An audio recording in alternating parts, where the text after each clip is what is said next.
comments, and thank you so much for sharing. But actually, there's several war stories, and I've seen that happen time and time again, right? So you do predict, and it's out there, but ah, who cares about that, right? So, and she said in her story, she predicted something that was about to happen, but then the CEO said, "Well, no problem. I won't be around here anyway." So, should we still do that if people hit the proverbial ignore button, or what is your advice? How do you get people excited about when you present your scanning and there are so many different possibilities for them to take action? How do you get people energized to actually take action so that this person says, I won't be around, but if everybody thought like that, we would not have any jackfruit, right? Jackfruit takes 40 years to mature, so the person that planted the tree probably will not be eating the fruit. But what are your thoughts? So how do you deal with the basically the people who are skeptical, or they don't care? So Thank you, Joyce. there are two parts choice, and I completely I agree with you. It's very difficult as a foresight person.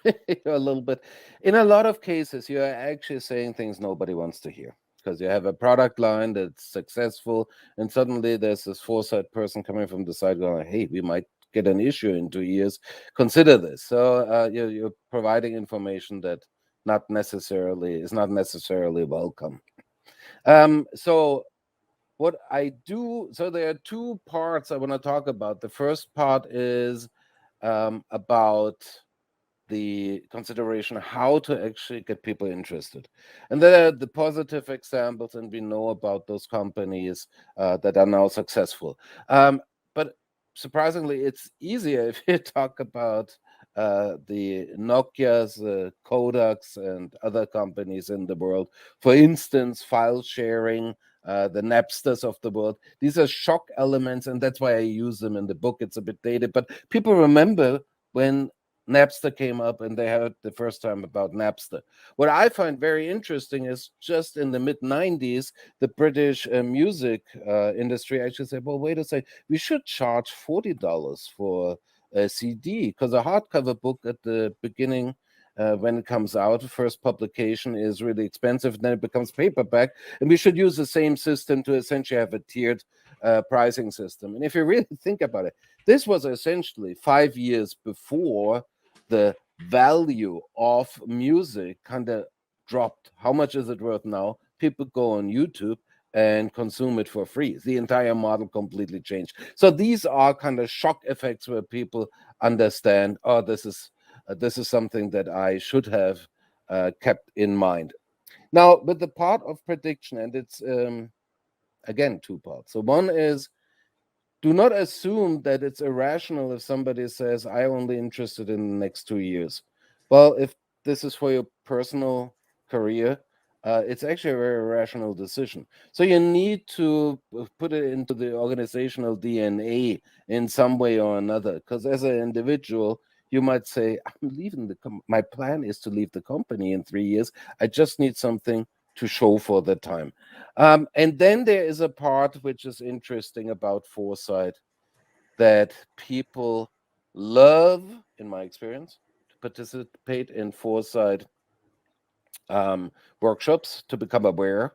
And then they know I'm aware now, but they don't prepare. So in my book, I actually provide a example which is almost terrifying. In 2011, the European Commission commissioned it was a comic book about what would happen if a pandemic would hit.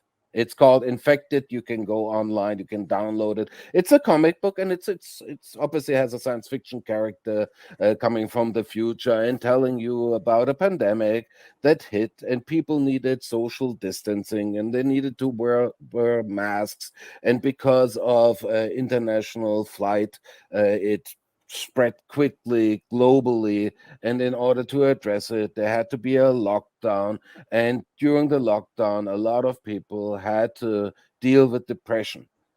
This sounds extremely familiar. This is kind of what happened over the past 1.5 years.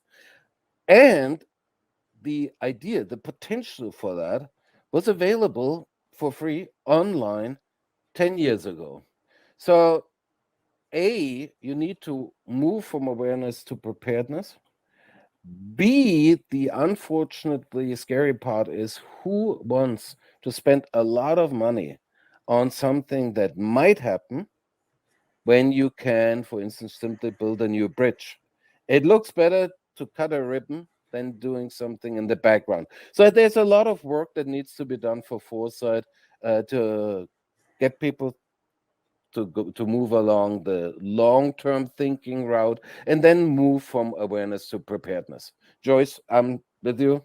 That we foresight people have sometimes those moments where we actually said something that happened and nobody really cared. So there's a lot of educational work necessary in that field. Now, I want